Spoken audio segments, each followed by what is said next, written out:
O vídeo que você clicou já vai começar, mas antes, deixe seu like, compartilhe e se inscreva no canal. TV Flórida, a sua TV brasileira nos Estados Unidos. Essa mudança de política tratada pelo secretário Rubio vai fazer muita ONG brasileira quebrar. E nós trouxemos aqui no programa vários casos concretos que deixam claro como o dinheiro do pagador de imposto americano era utilizado para financiar, dentre outras coisas, a agenda woke, essa agenda ao redor do mundo. Só para lembrar alguns exemplos. Quase 300 mil reais bancando ópera trans na Colômbia. 32 mil dólares para a revista em quadrinho trans no Peru. Eu não consigo deixar, gente. Aí a quinta série não sai da gente, né? Revista em quadrinho trans, aonde? No Peru, claro. Onde mais seria? 2 milhões de dólares para cirurgia de mudança de sexo e ativismo LGBT na Guatemala. 2 milhões de dólares. É muito peru cortado. Porra, uma tesoura de jardineira, 50 conto, resolve o problema igual. 2 milhões de dólares para cirurgia de mudança de sexo e ativismo LGBT na Guatemala. E por aí vai. Eu estou só citando alguns casos. Porém, ontem, o secretário de Estado, Marco Rubio, anunciou o fim dessa farra. De acordo com um artigo publicado por ele no Substack, mas Paulo Figueiredo Show também tem um Substack. No Substack do Departamento de Estado, a partir do dia 1º de julho de 2025, ou seja, desde ontem, a USAID cessou a implementação de assistência internacional. Agora, ou seja, acabou. Agora, todos os programas de assistência que estejam alinhados com as políticas da administração Trump e que sirvam ao interesse americano vão ser administrados diretamente pelo Departamento de Estado e terão maior transparência, estratégia e eficiência. Segundo o secretário Rubio, a USAID via como seus constituintes, ou seja, as pessoas a quem deviam prestar contas, quem? A ONU, ONGs multilaterais, uma tal de comunidade global, e não o pagador de imposto americano, que é quem financiava o orçamento da agência. Assim, diz o Rubio, a USAID virou uma agência da promoção de caridade que dava dinheiro a rodo para as ONGs, para as instituições internacionais gastarem como bem entendesse e não como uma agência que deveria servir à promoção do interesse nacional dos Estados Unidos. Aliás, o Rubio cita que muitas das vezes os programas que a USAID financiou promoviam os valores dos grupos anti-americanos, desde a pauta woke, da pauta diversidade, equidade e inclusão, até, como a gente viu no Brasil, censura, operação de mudança de regime e até cooperação com os adversários geopolíticos dos Estados Unidos. Até isso. Isso agora acabou. E agora, em vez de uma quantidade incontável de ONGs, toda a ajuda internacional prestada pelos Estados Unidos vai ter um único símbolo, a bandeira americana.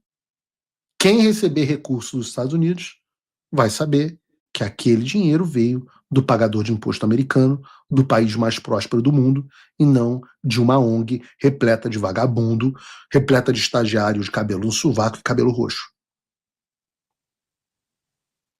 Outra política que o Rubio anunciou é a forma como essa ajuda internacional vai ser prestada. Acabou que muita gente mamou demais, cara. Se vocês soubessem quanto de dinheiro que essa gente ganhou, cara. Um bando de jornalista que devia estar catando lata na Avenida Paulista, porra, ganhando dinheiro de ONG americana, cara. Financiado pelo USAID. Acabou esse negócio de derramar dinheiro infinito em governos falidos e ineficientes. Acabou. Agora a ajuda internacional vai ser voltada à área específica, com limite de tempo. E segundo o Rubio, o secretário Rubio diz que o foco vai ser ensinar a pescar e não dar o peixe. Com isso, os países que tiverem demonstrado a capacidade e a vontade de ajudarem a si mesmo serão priorizados e receberão os recursos americanos para as áreas que possam ter um efeito multiplicador e catalisador da iniciativa privada, incluindo empresas americanas de investimento global. Então não tem mais essa história de país africano sugando dinheiro por 60 anos e não mudando absolutamente nada nesse meio tempo. Ou trabalha para modernizar o seu país e abrir o seu mercado, concorrência, capitalismo, ou então não vai receber dinheiro dos americanos.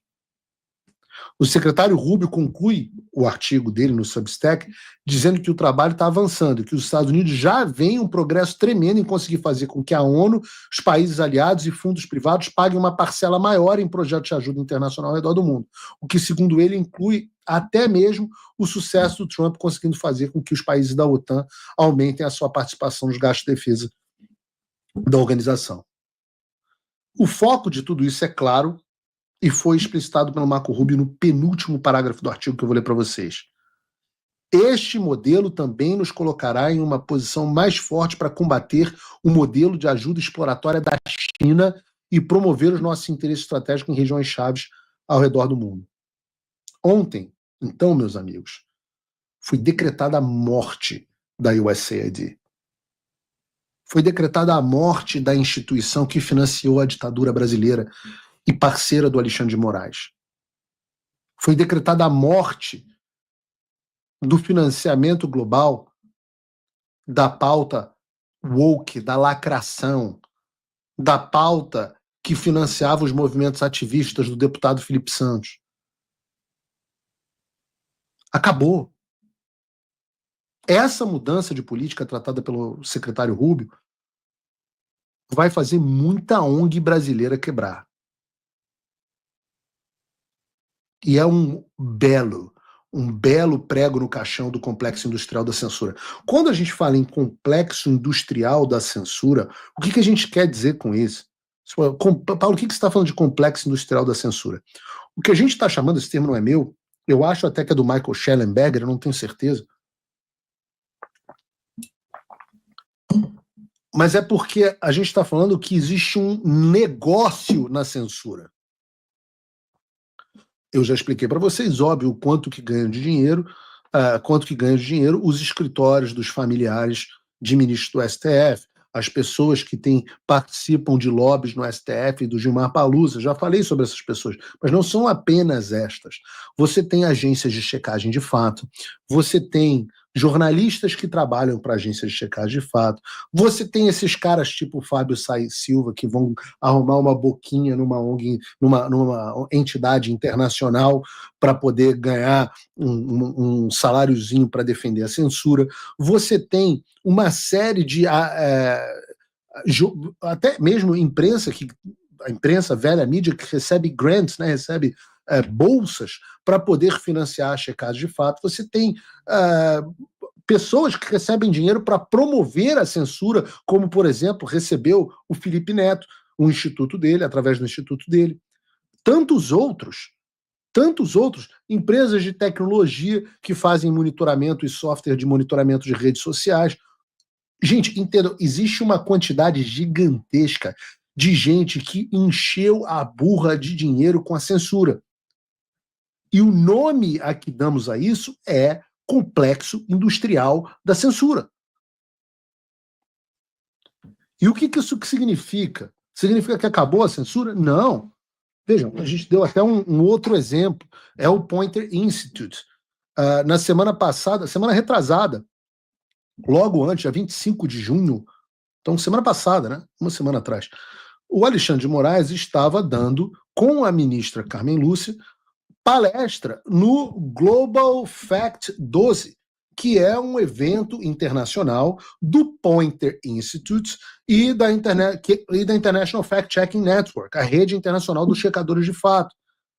Estes são órgãos que são financiados e existem com uma série de pessoas mamando na teta desse dinheiro, com dinheiro basicamente financiado de ONG americana. São essas pessoas que dão os fundamentos, fazem parcerias com o TSE para verificar o que é verdade e o que não é verdade na internet. São essas pessoas que acabam contratadas muitas vezes para checar vídeo no Google, para ver se o vídeo está valendo ou não. Porque o Google precisa contratar um exército de censores. O que o Marco Civil do Alexandre determina, por exemplo, é que o Google contrate um exército de juízes esquerdistas para verificar se um vídeo é ou não antecipadamente discurso de ódio antidemocrático. E o que o Rubio está decretando aqui agora é que, oficialmente, isso acontece agora sem apoio americano. Pelo contrário, agora o movimento americano é no sentido contrário, defender, preservar a liberdade de expressão ao redor do mundo, e o Brasil, evidentemente, é um dos focos principais. Lembram o que eu dizia para vocês? O Alexandre surfava em uma onda global e agora vem um tsunami na direção dele. Se você chegou até aqui, é um bom sinal. Para assistir os vídeos completos, acesse nosso site ou baixe nosso aplicativo totalmente grátis.